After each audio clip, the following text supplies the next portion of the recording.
Donc, bonjour à tout le monde. Alors, ça va être une présentation faite par moi-même et puis par Alexandre, qui, je crois, est connecté aussi. Je lui passerai la parole sur quelques slides. Je ne me suis pas muté, donc si je prends trop de temps, il ne faudra surtout pas hésiter à m'arrêter, à me faire signe. Je surveille aussi les participants et puis les messages qui s'affichent dans le chat, donc n'hésitez pas. Donc l'idée là, alors je suis désolé, en plus j'ai renommé le titre de la présentation. Je pense que c'est pas celui qui vous a été communiqué. Ça s'appelle maintenant le voyageur de comparaison. D'accord. Et c'est un point de vue sur les travaux qu'on est en train de mener donc au IFAT dans l'équipe BDPLN qui sont justement liés à l'action, à l'atelier in the Loop, avec donc un point de vue très particulier sur cet aspect Human in the Loop que je vais essayer de détailler au mieux. Le menu donc, sera le suivant. Je vais essayer de brosser les grandes lignes du tableau avec des papiers assez génériques à mon appuyé il y a quelques années qui donnent le cadre un petit peu à ce que je vais dire. Et puis petit à petit, on va essentiellement parler de requêtes de comparaison dans le point. Et puis petit à petit, on va s'acheminer vers un problème qu'on a appelé le problème du voyageur de données, qui est en cours d'étude. Et en fait, ce que j'ai appelé le voyageur de comparaison, c'est justement la croisée de ces deux premiers points-là. Donc des requêtes de comparaison et un problème de voyageur de données. Alors, vous avez sans doute déjà un peu à l'idée ce que c'est que ce problème de voyageur de données, dans le sens où ça se rapproche du problème de voyageur de commerce, au niveau de la terminologie. Donc on verra qu'est-ce qui est spécifique ici aux données et qu'est-ce qui rapproche et qu'est-ce qui différencie ce problème-là du problème classique de voyageur de commerce. Donc je vais commencer par le contexte un peu général. Alors le contexte un peu général, je l'ai développé avec des collègues en Italie et en Grèce, essentiellement lors du dernier CACP que j'ai pris il y a 3 ans, où on a travaillé sur la refonte un petit peu de langage pour faire de l'analyse de données de manière interactive. Donc moi, mon profil, c'est base de données, c'est entrepôt de données et c'est OLAP. Donc j'ai une culture très BD où pour nous, Human, c'est, on va dire, la possibilité d'agir sur les données par le biais de langage déclaratif. Donc c'est ce prisme-là par lequel on va commencer, on va dire.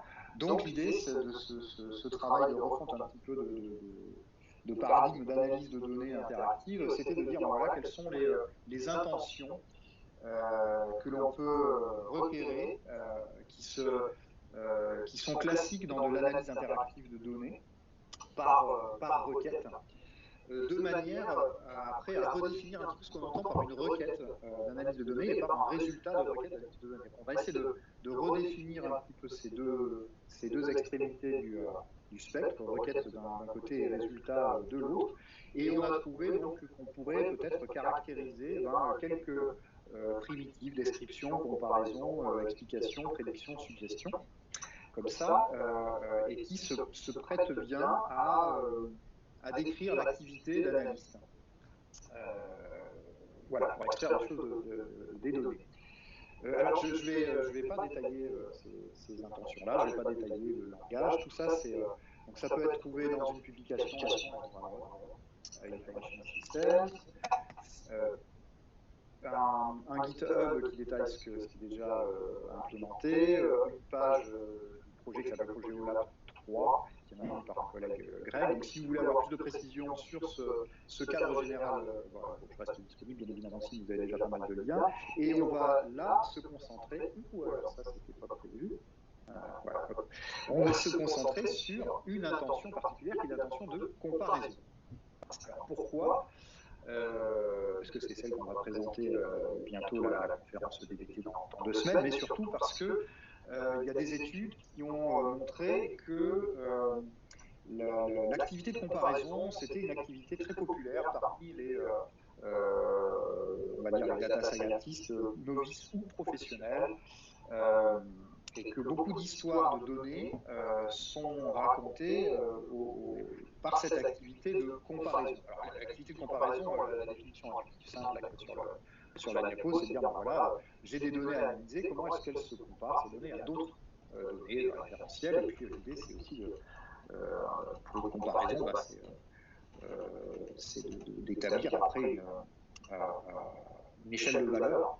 Hein, la comparaison, il y a toujours l'idée de pouvoir après dire si on est bien ou on n'est pas bien, ou on est moyen. Voilà. Donc on va se concentrer sur cette comparaison. Hop, et je vais donc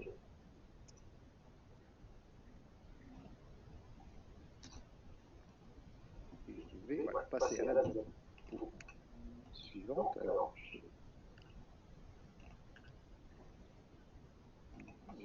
voilà, désolé. De revenir dans le fil du discours, pardon, un petit problème de changement de diapo. Donc, alors, qu'est-ce qu'on a appelé comparaison dans le travail qui va être présenté bientôt à la conférence DBT? Alors là encore, je vais faire un survol, je ne vais pas rentrer dans les détails. Si vous voulez des détails sur tout ça, il y a donc notamment une très belle présentation, vous avez le lien YouTube là sur la diapo qui a été faite par Matteo Francia et qui servira de base de support à la présentation qui sera faite à DBT dans 15 jours. Donc je vais essayer de survoler. Si vous avez des questions, d'ailleurs, n'hésitez pas à m'interrompre à la volée si vous trouvez qu'il y a des choses qui ne sont pas claires. Donc l'idée est la suivante. L'idée, c'est de dire, ben voilà, quand on fait une activité de comparaison, finalement, alors c'est représenté ici par les différentes couleurs, à la fois dans la partie textuelle, on va dire, sur la gauche, et la partie plus graphique sur la droite. L'idée, c'est de se dire qu'on fait une comparaison. On a d'abord sur la partie verte en haut à gauche, là, c'est on accède à des données. Donc c'est, on va dire, c'est du requêtage classique, mettons, ce qui nous donne, voilà, on se situe dans le cadre de base de données très structurée, où les données peuvent être vues comme des points dans un espace à plusieurs dimensions, c'est le truc, l'approche OLAP classique, on va dire, ici, mais bref, ça serait n'importe quelle base de données, pourvu qu'on ait une structure sous forme d'ensemble d'enregistrements sur un schéma particulier, ben voilà, c'est un peu la même chose, donc on accède à nos données en faisant de la sélection, de l'agrégation, classique. Et puis la partie comparaison, c'est de se dire, il nous faut définir une sorte de benchmark. Alors c'est la partie rouge ici, qui est contre quoi on va se comparer. Donc là, dans l'exemple que vous avez sous les yeux, l'idée c'est de dire, voilà, il y a des ventes de certains types de produits, certaines gammes de produits qui sont faites en Italie, et je veux comparer par rapport aux ventes aussi du même type de produits qui sont faites en France, dans un autre pays. Et je veux ensuite, donc ça c'est la partie violette, dire comment je fais cette comparaison concrètement, quelle est la formule que j'utilise pour comparer. Là, il y a certaines latitude, souplesse qui doit être offerte à un utilisateur qui écrirait cette requête de comparaison. Donc comment est-ce qu'on se compare? On peut faire des différences simples, on peut calculer, regarder comment la différence peut être distribuée entre les deux pays que l'on essaye de comparer là. Et puis finalement, donc dans la partie bleue, l'idée c'est d'affecter au résultat de ces comparaisons un label qui vise à dire si comment, en fonction du résultat de comparaison qu'on obtient, est-ce que c'est bien, est-ce que c'est pas bien, est-ce qu'on performe bien, est-ce qu'on est à peu près OK, est-ce qu'on va au-delà de ce qu'on pourrait appeler des attentes quand on compare un benchmark, c'est la partie bleue ici. Donc le résultat au final de cette comparaison, c'est nos données plus le label qui a été mis. Alors je vais être un petit peu plus précis à nouveau là. Et je ne sais pas. Je n'arrive pas à switcher. Alors, si. Donc merci d'enregistrer toutes mes erreurs, hein, tout le fait que je n'arrive pas à passer d'une diapo à l'autre. Donc, plus précisément, la contribution de ce travail, ça a été de définir, une syntaxe qu'on offre à un utilisateur pour écrire, on va dire, une comparaison. Donc, c'est la partie syntaxe, with, sales, for, by, assess, etc. ici. Donc, qui dit syntaxe, bon, ben voilà, on a la partie sucre-syntaxique, disons, mais l'intérêt, c'est d'avoir ensuite une sémantique formelle associée à cette syntaxe. Alors là, on ne se refait pas, on est les protagonistes là, de ce travail sont tous des membres de la communauté base de données, donc nous, ce qu'on sait bien faire, c'est quand on a une syntaxe, et puis ensuite on a une collection d'opérateurs logiques avec une sémantique, on va dire sémantique ensembliste propre, qui peuvent être connectés, enchaînés les uns à la suite des autres. Donc, on va dire une couche logique à cette syntaxe-là, qui est la sémantique précise de notre syntaxe ACES et que l'on peut après manipuler pour construire, on va dire, des plans d'exécution de notre requête de comparaison. Et ces plans d'exécution-là, donc sous la forme de l'enchaînement, c'est l'enchaînement des 6 étapes, 6 opérations, on va dire, sur la droite de la diapo. Et bien ensuite, l'idée, et c'est la troisième contribution, c'est, voilà, au final, tout ça, ça se traduit par des accès aux données qui doivent être, on va dire, le plus efficaces possible. Et donc là, on a une batterie d'optimisation. Alors, quand je dis batterie, c'est prendre avec un peu de pincettes. Il y a quelques optimisations logiques et quelques optimisations physiques. Optimisation logique, eh bien, on peut changer le temps d'exécution en combinant différemment nos opérateurs logiques. Et les optimisations physiques, c'est essayer de trouver dans quelle mesure on a des accès, on va dire, non naïfs aux données. Alors l'accès aux données, ici, en tout cas pour l'instant, c'est essentiellement des requêtes SQL sur des jeux de données qui seraient donc, dans des bases SQL. Et on a, selon, on va dire, l'optimisation que l'on a, l'optimisation physique de cette base de données, différents plans d'exécution possibles à partir du même plan logique. C'est un schéma très classique, on va dire, en base de données ici. Je précise encore un petit peu plus. Bon, si vous avez des questions ou si ensuite on se revoit pour discuter de ce travail-là, on pourra rentrer dans les détails de ce que sont ces plans d'accès aux données optimisés non naïfs, mais ce n'est pas le propos, en tout cas pour l'instant. Et donc, si on a un exemple de qu'est-ce qui se passe à l'intérieur de notre petit moteur d'évaluation de requêtes de comparaison, on va dire les étapes relativement classiques de ce qui se passe dans un moteur de requête de base de données. On prend notre commande utilisateur visant à exprimer donc une requête de comparaison. On la parse et puis on prend une expression logique, on triture cette expression logique, donc étape 3, en donnant des règles de réécriture qui permettent de, voilà, l'exemple qui est donné, c'est voilà, on réduit un petit peu le plan d'exécution en enlevant une opération, mais sémantiquement, bien évidemment, les deux plans d'exécution, donc étape 2 et étape 3 ici, sont les mêmes, les deux expressions en bleu là sont les mêmes, donc plan logique amélioré, mettons, et ensuite à partir de ça, on génère le SQL pour accéder aux données.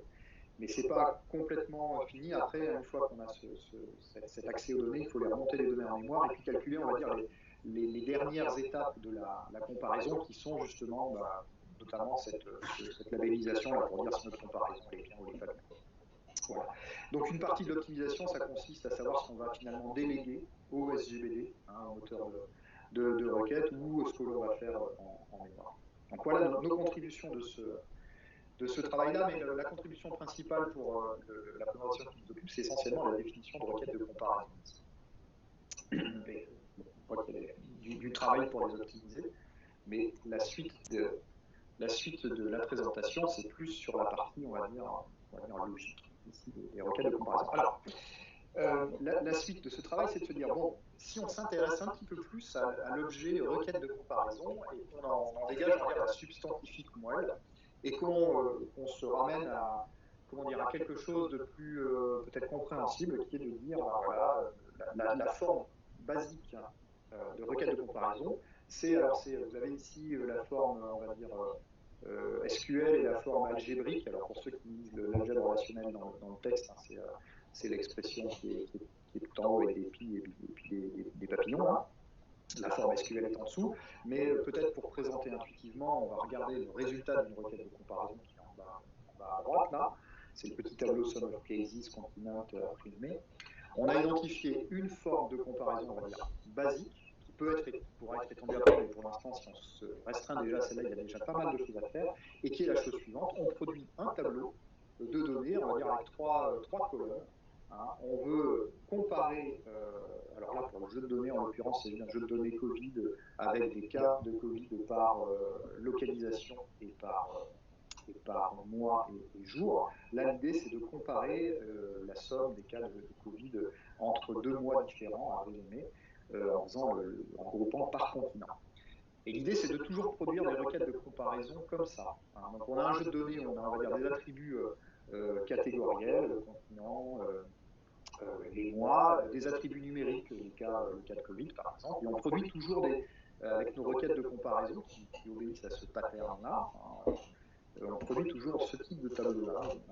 On a en gros un attribut pour des groupements et puis deux attributs qui sont des sélections. On va sélectionner par exemple toujours des mois, mettons ici pour les comparer l'un avec l'autre. J'espère que c'est clair pour tout le monde.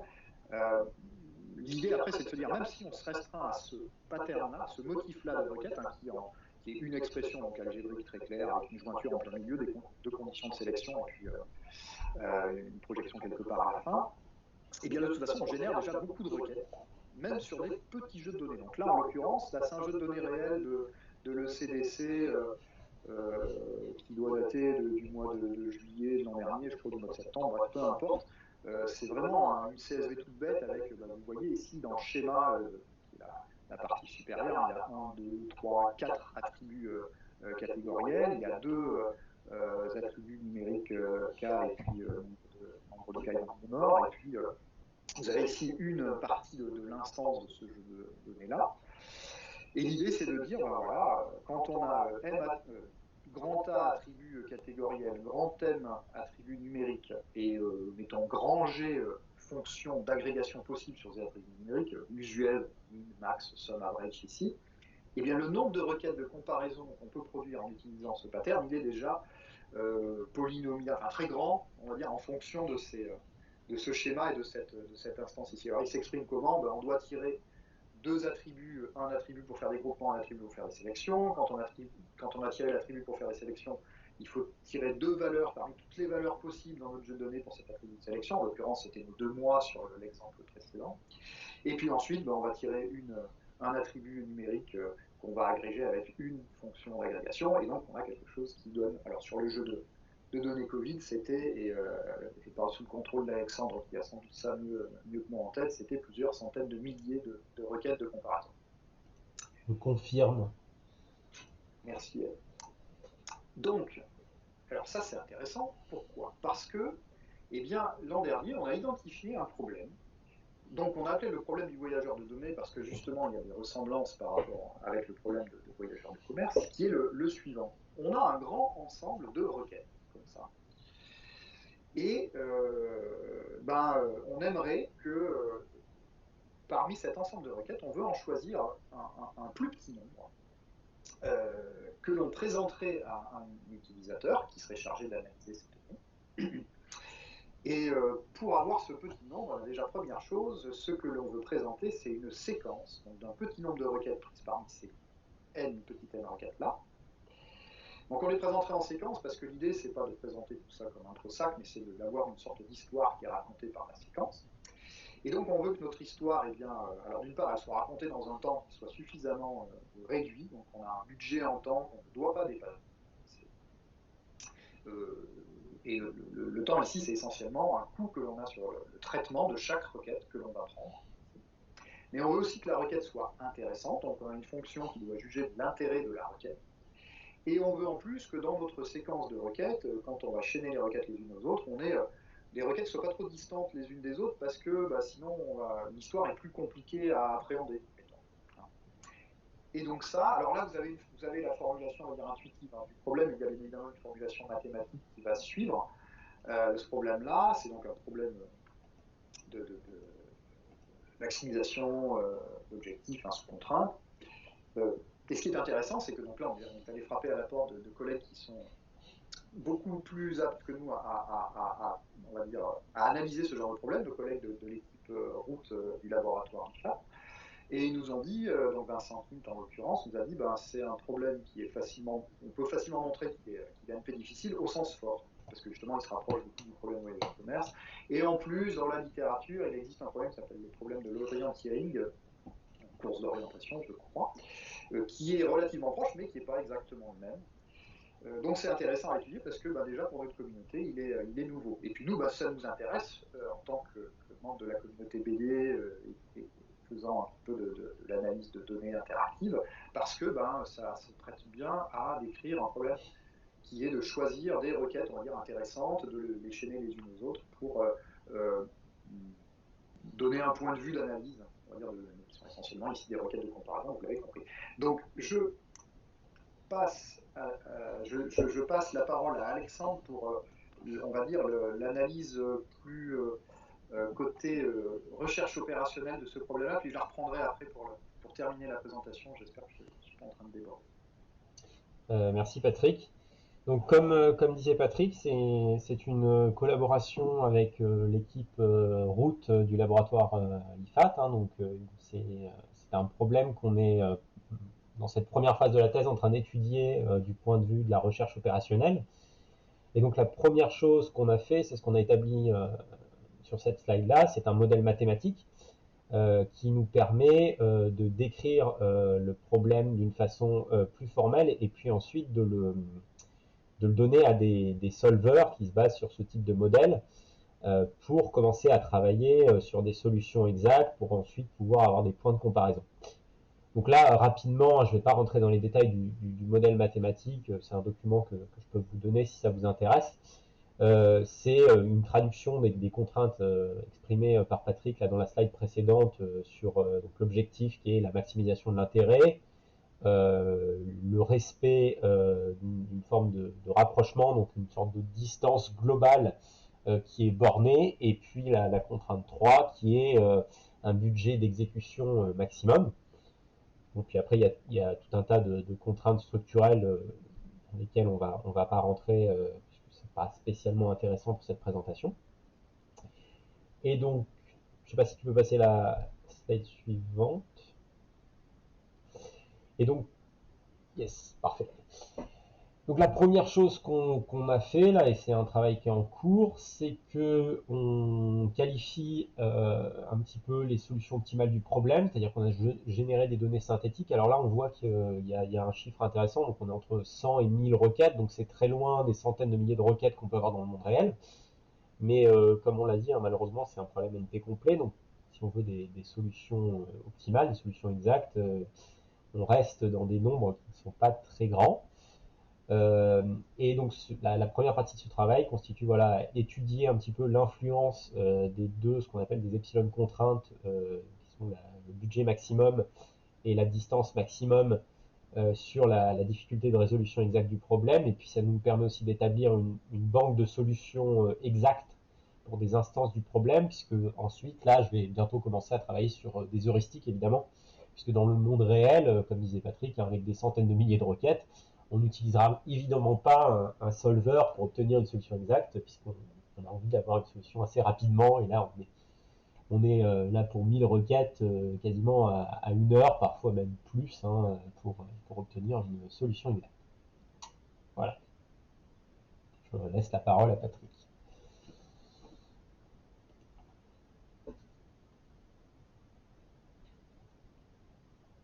Ton micro. Mon micro, ouais, merci. Hop, voilà, donc je suis presque à la fin de la présentation. Donc ce que vient de dire Alexandre, donc, vous avez compris que l'objectif de la thèse est d'étudier ce problème-là, et donc il est assis entre deux chaises, hein, la chaise, on va dire, RO et la chaise base de données.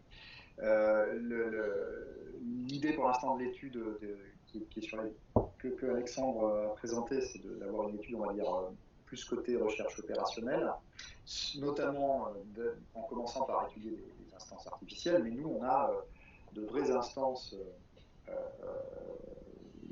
qu'il va falloir essayer de traiter. Et on aborde ce problème-là par, on va dire, le côté applicatif qui se décrit assez simplement. L'idée, c'est de dire, si on a à présenter une étude préliminaire à un utilisateur qui vient de rencontrer un jeu de données qu'il ne connaît pas, on peut imaginer, essayer de générer alors on a dit pourquoi pas générer des notebooks de SQL, d'analyse de données. Alors d'une part parce que donc on lui prépare le terrain et on lui génère comme ça des requêtes dont on imagine qu'elles sont pertinentes pour une première analyse du jeu de données. Et en plus, c'est fait sous une forme un peu interactive, puisqu'on lui présente le code des requêtes avec lesquelles l'utilisateur pourra éventuellement interagir. Même si on a bien conscience que pour les gens qui sont néophytes en SQL, ça peut être compliqué, il y a peut-être d'autres formes plus accessibles à donner, et l'idée, donc, c'est qu'ici, si on présente le problème comme ça, et même si on a résolu le problème du voyageur de données, eh bien, il y a quand même des challenges pour garantir que, en fait, ce que l'on génère, c'est des notebooks qui sont vraiment utiles dans le sens où les requêtes sont intéressantes et dans le sens où on les génère, on va dire, suffisamment rapidement. Donc les challenges qui se posent, hop, je clique ici pour pouvoir changer. Les challenges qui se posent, c'est déjà, vous avez vu que notre problème, il comprend une fonction de coût, une fonction de distance entre deux requêtes et puis une fonction d'intérêt sur les requêtes. Donc comment est-ce qu'on définit finalement ces fonctions-là? Alors, c'est un travail en cours. On a quelques éléments que je vous soumets là. Il ne faudra pas les divulguer parce que c'est encore publié. Donc l'idée, pour le coût d'une requête, ça, c'est pas très compliqué. On n'a qu'à prendre le coût de la requête, d'évaluation d'une requête, tel que calculer un moteur de requête. Ça pose pas mal de problèmes déjà, en soi, parce que ça dépend, le coût dépend de beaucoup de choses. Okay. Mais disons qu'on a une définition, on peut avoir une définition pour un coût réel assez simple. Pour une distance entre requêtes, là on a aussi, je vais dire, l'embarras du choix, parce qu'il y a plein de distances dans la littérature entre requêtes, notamment quand c'est des requêtes simples, c'est le motif de requêtes simples, comme ça il y a plein de distances qui ont été proposées, que ce soit entre requêtes OLAP ou entre requêtes SQL, donc on a que l'embarras du choix. Ici, il y a un exemple que j'ai illustré, on peut imaginer qu'une distance assez simple qui va viser à comparer la structure, on va dire, des tableaux que l'on obtient comme résultat de requêtes de comparaison. Par exemple, le premier tableau là en bas à gauche, on va dire qu'il est sans doute plus proche de celui qui est en haut à droite parce qu'on a juste changé India par Germany dans le tableau. J'aurais dû changer les chiffres aussi parce que là c'est pas du tout crédible dans l'exemple. Je suis désolé pour dire que c'est fake. Mais donc l'idée c'est de dire que ça c'est beaucoup plus proche que du tableau en bas à droite, là où on a changé India par Germany, mais aussi Age Group par Age.